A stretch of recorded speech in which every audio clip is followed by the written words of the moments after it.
అట్లా ఎవరు లేకుండా ఉండాలి నేను అట్లా బాగా గుర్తుపెట్టుకో జరిగే అనుకో నిన్ను పట్టుకుంటా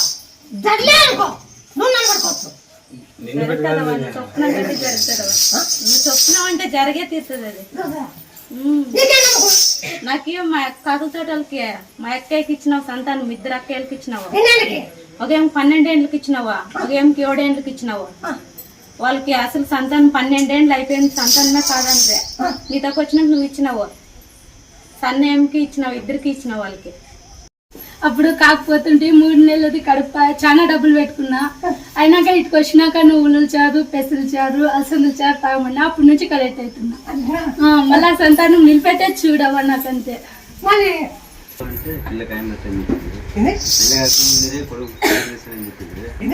పెళ్లి కాక ముందరే కొడుకు పుడతారని నీకని చెప్పింది అదే నమ్మకంతోనే వచ్చినాము కొడుకు పుట్టినాడు మళ్ళీ కొడుకు పుడితే సంతానం నిలబడితే ఒడివి ఉండి మొత్తామని మొత్తుంటే నిలబడింది సన్ని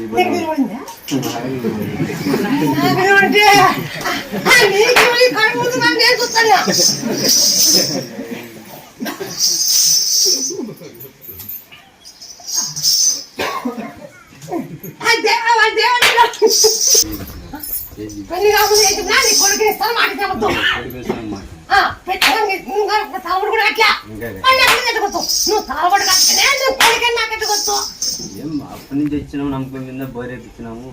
ఫస్ట్ లోనే నమ్ముకున్నాం కాబట్టి ఫస్ట్ 2 బోర్లు వేపించినాం నేను నమ్మి వేసి 2 బోర్లు పడుతున్నారు ఓ బోర్ ఎత్తిపోయింది బోర్ పడుతుంది పన్నా ఫేస్బుక్ లో చూసినావా వాట్సాప్ లో కూడా చూస్తుంది గ్రూప్ ఉంది ఆ గ్రూప్ వల్ల ఇట్లే 9 సంవత్సరాలే నేను 25,000 ఇచ్చినాను ఒక అమ్మకి ఫ్రెండ్ వాళ్ళ అమ్మకి డైలీ పోయినప్పుడల్లా ఆయమ్మే ఉల్టా మాట్లాడేది ఆయమ్మే కేసు పెడతాననేది 9 సంవత్సరాలే ఇంకా ఇట్లే ఫేస్బుక్ లో చూసి నీ దాకా వచ్చిన తర్వాత 3 వారాలకి వాళ్ళ అల్లుడు ఫోన్ చేసి 20,000 ఇచ్చినాడు ఇంత ఇచ్చేది ఇంకా ఇచ్చేలేనన్నా ₹1 వడ్డీ కూడా ఇవ్వలేదు నేనేమన్నాను నా డబ్బులు నాకు ఏ చాలా అని చెప్పాను 20,000 ఇచ్చినారు 20,000 అవుకి మొక్కుని 116 ఇస్తానని అవుకి మొక్కుని 3 వారాల కింద వేసినాను ఇట్లే వచ్చినాను పోయిన వారం అయిందా ఎన్నో తిరిగి తిని కాలేదు ఇక్కడ అవుదిని మొక్కుందాము 3 వారాలకి మరి మన నా కొడుక్కి బాగలేకుండా కొంచెం